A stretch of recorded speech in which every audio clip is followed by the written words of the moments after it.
That was an exceptional speech, Vishnu. Truly insightful. What if the most meaningful conversations in your life weren't spoken at all?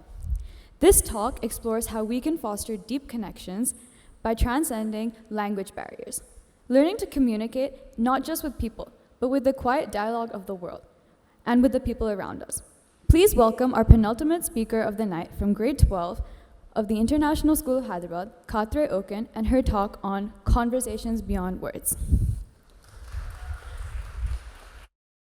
What if the most meaningful conversations in your life weren't spoken at all? Now, I'm not just talking about that one time perhaps somebody smiled to you from across the room and your heart just skipped a beat for a second. I'm talking about our environment in general. Perhaps this one time that you walked into a new city and it gave you a sense of belonging, a familiar sense of childhood. I can recall one memory from my life that I would like to share with you. It was when I had just recently moved to Greece and I was running around the local bazaars, and that day specifically I had to buy oranges for some reason. And I was very young, I was standing in front of the counter, I was confused, I didn't know which one was the perfect one to choose. And it was a very stressful situation, I assure you. So then this elderly auntie started walking up to me and she looked at my face and she saw how confused I was. She giggled and then she just started taking them for me and putting them in my bag. I looked at her, I smiled, and I bowed my head to say thank you. Then she looked back at me and she pinched my cheek and then she smiled and left. That day, we didn't speak a single word, but we established a connection. That day, I felt a little bit less scared to move into a new country, and I felt a little bit more welcomed. Now, I would like for you to dig into your memory. Try to think of one time that you had small talk with a stranger. Sorry. It could be perhaps about the weather or about a line at a coffee shop. It becomes hard to remember, right? Because the moment was simply fleeting, it was surface level, and it was forgettable. By definition, a conversation is a talk between two or more people where ideas, thoughts, and feelings are exchanged. Now this is what I want to change here today. I want you to question, why does a conversation have to include words? Why does it have to be through talk? Can't the way that we look at each other, our gestures towards each other, our smiles, our energy, can't that be a conversation of its own? I want to bring to your attention the conversations that we have without even noticing it. For example, I would like you to take a moment and take a look at this picture. How many of you would say that this girl looks kind, confident, perhaps intimidating? When we look at someone's face, we even consider whether we think that they are clean, neat, or professional. You started forming an opinion on her the second the image appeared on the screen. In fact, this is the exact point that I'm talking about. It takes 1/10 of a second for us to form an impression of someone. 1/10 of a second for us to decide if someone is friendly, competent, or even likable. These are all conversations that we are having beneath the surface. Every single gesture of someone, the way that they pose, their energy towards you. These are conversations we have that we don't notice. They're instinctual. Think about a time that perhaps you walked into a room and you understood exactly what was happening that instant. You didn't necessarily have to say anything. It was perhaps the tension in the air, somebody's stiff posture, but you quote-unquote read the room. Again, those are conversations of its own. Now, sorry. Throughout my experiences living in multiple countries as a daughter of a diplomat, I've been from South Korea to Greece to all the way in India. And if there's one thing that I've learned throughout my experiences, is that we have simply all been lied to. And that lie is this: English is a universal language. Yes, sure, for the formal meetings that we have and the business talk that we keep, but for the day-to-day humane conversations that we have with each other, English is not as broad as we think it is. In fact, 80% of the world's population does not even speak English. We have simply been lied to. We've been told all of our educational lives that if we master the perfect tone and if we know what to say, when, and at the right place, we will all connect. But what if that's not true?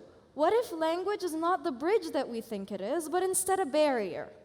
How many times have you found yourself sitting in a room in front of someone speaking the same language, but still saying, I just don't have the words, I don't know how to explain it?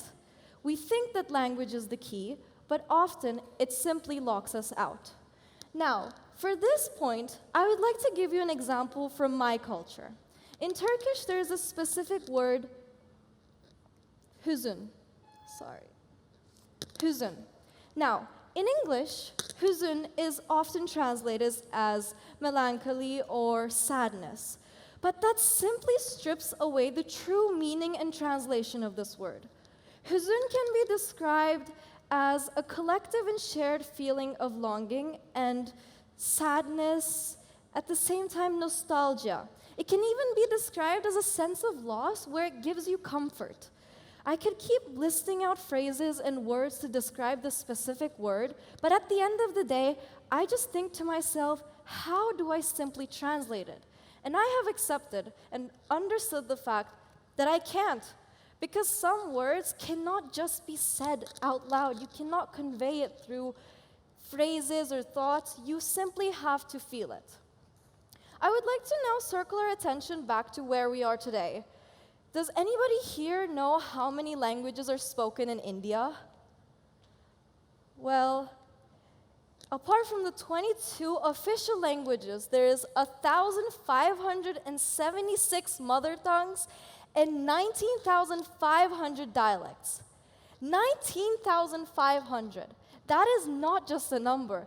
That is a testament to the complexity as well as the diversity of human connection. This shows that even within a country, language cannot just confine the complex narrative of human connection and human bonding. It is simply impossible.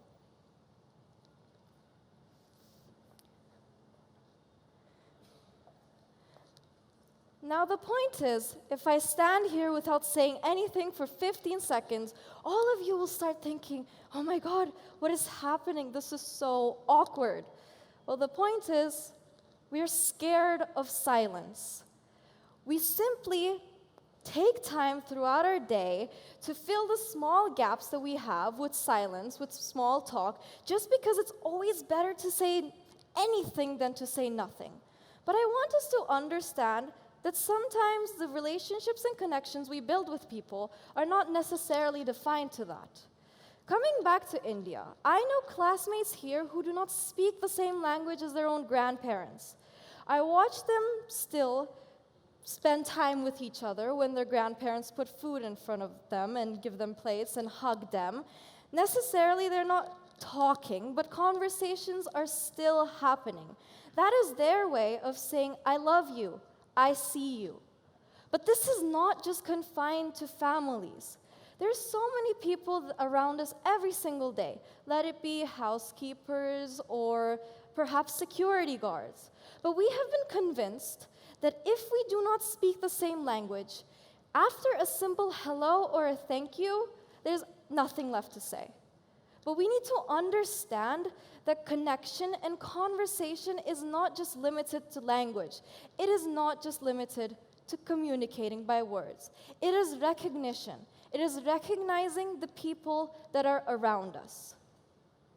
This doesn't even confine to people on its own.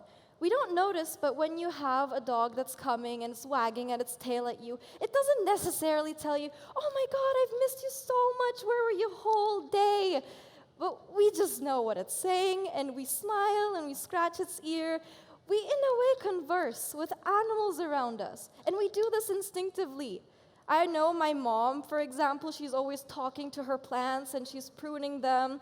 Or even when you go into a forest and you can just smell that damp earth, it gives you a sense of comfort. Our bodies react to it. In a way, our shoulders relax, our breathing slows down, and we connect with the environment without saying a single word. We have to understand that true connection doesn't necessarily have to lie between every single word. We don't have to speak the same language to connect with people. We need to start to appreciate the silence between our words. How often do we even sit in silence anymore? I don't mean just quiet. I mean true silence without buzzing phones, notifications, or even any background noise. I cannot remember the last time that I have sat down without reaching out for my phone. It's because we have forgotten how to be still.